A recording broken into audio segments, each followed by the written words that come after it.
Welcome to ECN Trade Daily Video. Before we begin, it should be noted that any advice is of a general nature only and that your personal circumstances have not been taken into consideration.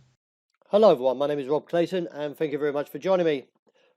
Well, over Friday and this morning it's been very volatile as the Australian dollar failed to escape the bearish clutches and crushed through the level of 67.40 after sitting above this level for a few days.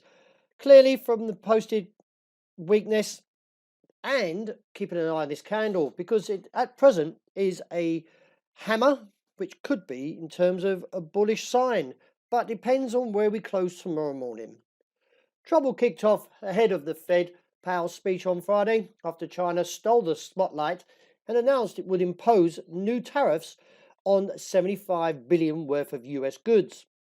The Chinese State Council said they would slap tariffs ranging from 5 to 10% on 75% billion US goods in two batches, effective on Sept 1 and December 15. Also note, these are the two levels of time that Trump intends to do the same. But in retaliation, President Trump said he would hike tariff rates on most imports from China now. The White House has risen its existing duties on 250 billion in Chinese products to 30% from 25 on October 1. And the president tweeted that the tariffs on another 300 billion in Chinese goods would raise on September 1 now to 15% instead of 10. But later speaking, after this all occurred, is the Jackson Hole Symposium in Wyoming on Friday. Fed Powell said that the central bank would take steps necessary to sustain economic growth. He said that the US economy is in good shape despite trade concerns dragging on the global economy. However, the market is still uncertain in terms of where we go, and we do have the Chinese manufacturing PMI at the end of the week. Along with that, earlier we've got the Australian private capital expenditure also to keep an eye out on. For now, though, the break of 67.40 does give me a trajectory to 66.20, 45. Any rises should find resistance at 67.45 to 65. As I pointed out below that I was getting a little bit concerned that the fact is there was some divergence and also the MACD was actually closing to the positive side, that we could see a rejection. So I advised to lower your stop losses accordingly to your risk management. As you can see from the break to the upside is the market's posted a bullish outside range day and now gives further scope to release the challenge of 111.90. Reassess from there.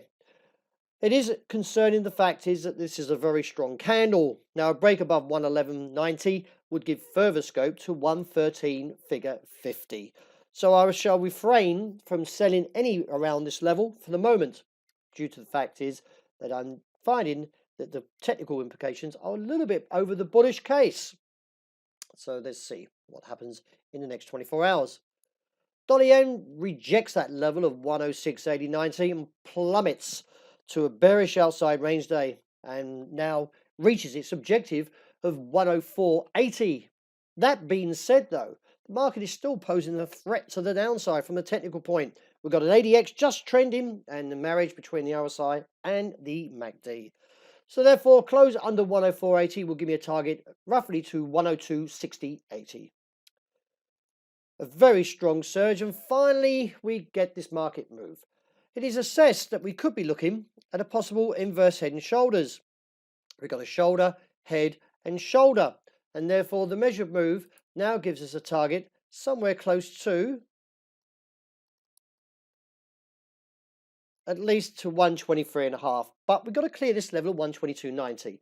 Reassess from the break of 122.90 as the target may go further than 123.5 and up to 125.